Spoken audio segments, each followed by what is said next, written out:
नमस्कार, एस्ट्रो तक में आप सबका बहुत बहुत स्वागत है। मैं हूं प्रवीण मिश्र। इस साल 18 सितंबर को हरतालिका तीज का पावन पर्व मनाया जाएगा। हर साल भाद्रपद मास के शुक्ल पक्ष की तृतीया तिथि को हरतालिका तीज का व्रत मनाया जाता है। ये व्रत बहुत महत्वपूर्ण है। सुहागिन महिलाएं इस दिन 24 घंटे निर्जल व्रत रहती है, यानी जल भी ग्रहण नहीं करती हैं और पति की लंबी आयु की कामना करती हैं भगवान शिव और माता पार्वती का पूजन करके। आजकल सुहागिन महिलाओं के अलावा कुंवारी लड़कियां भी जो है इस दिन व्रत रह करके भगवान शिव और माता पार्वती का पूजन करती हैं।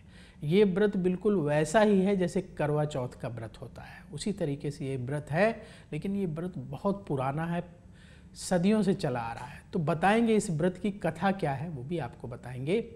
पहले आपको बताते हैं कि हरतालिका तीज का जो व्रत है उस दिन का पूजा मुहूर्त कब है, क्योंकि पूजा का मुहूर्त जानना बहुत ज़रूरी है। तो देखिए, भाद्रपद मास की शुक्ल पक्ष की तृतीया तिथि 17 सितंबर को शुरू होगी सुबह 11:08 से और ये 18 सितंबर को दोपहर 12:29 तक रहेगी भाद्रपद मास की तृतीया तिथि।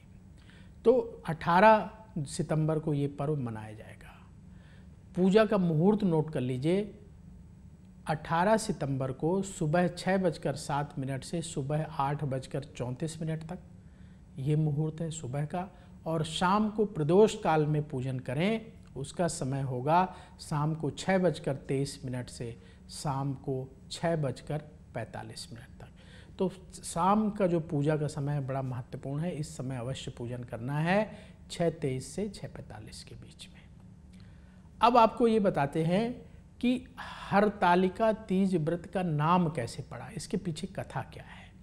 तो देखिए, हमारे धर्म ग्रंथों में कथा मिलती है कि माता पार्वती जी ने भगवान शिव को मन ही मन अपना पति मान लिया था, लेकिन उनके पिताजी तैयार नहीं थे, क्योंकि भगवान शिव कैलाश पर्वत पे रहते थे। भगवान शिव गले में शेष नाग लपेटते थे, शमशान में भी आते जाते थे, भस्म रमाते थे, तो इसलिए उनके पिताजी को पसंद नहीं थे भगवान शिव। वो माता पार्वती का विवाह भगवान विष्णु से करना चाहते थे, लेकिन पार्वती जी ने भगवान शिव को अपना पति मन ही मन मान लिया था।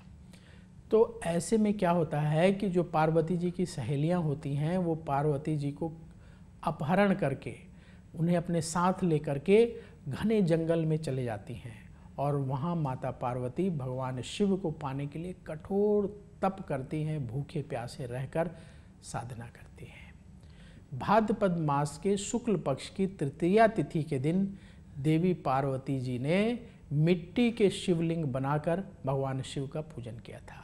शिव जी माता पार्वती की तपस्या से, पूजन से बहुत प्रसन्न हुए, प्रकट हुए और उन्हें पत्नी के रूप में स्वीकार किया।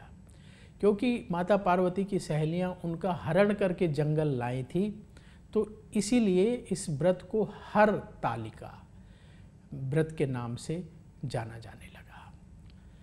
आज के ज़माने में क्या है, महिलाएं अपने पति की लंबी आयु के लिए हरतालिका व्रत रखती है, और अगर जिन लोगों का स्वास्थ्य अच्छा रहे वो महिलाएं ये व्रत बिना जल ग्रहण किए रखती है। लेकिन हमारी सलाह ये है कि यदि आपका स्वास्थ्य ठीक नहीं रहता है तो आप बिना जल के व्रत ना रहें, आप फलाहार कर लें, जल ले लें, उससे कोई परेशानी नहीं है। जो लोग इसको निर्जल कर सकते हैं वो करें, लेकिन सब को ऐसा ज़रूरी नहीं, कंपलसरी नहीं है कि अगर आपका स्वास्थ्य अलाउ करे तभी ये व्रत इस तरीके से रखें। बाकी आपके परिवार की जो परंपरा है उसका पालन करते हुए आप व्रत रख सकते हैं। तो सभी को हरतालिका तीज के पावन पर्व की बहुत बहुत शुभकामनाएं। अगला जो है हमारा एपिसोड ज़रूर देखिएगा, उसमें हम बताएंगे कि हरतालिका तीज व्रत के नियम क्या हैं, कौन कौन से नियम ऐसे ज़रूरी हैं जिनका आपको ध्यान रखना चाहिए। तो अभी के लिए बस इतना ही। देखते रहिए एस्ट्रो तक। नमस्कार। एस्ट्रो तक ऐप पर आपको मिलेगा भविष्य से जुड़े हर सवाल का जवाब। डाउनलोड कीजिए एस्ट्रो तक ऐप और चुटकी में जुड़िए इंडिया के बेस्ट एस्ट्रोलॉजर से।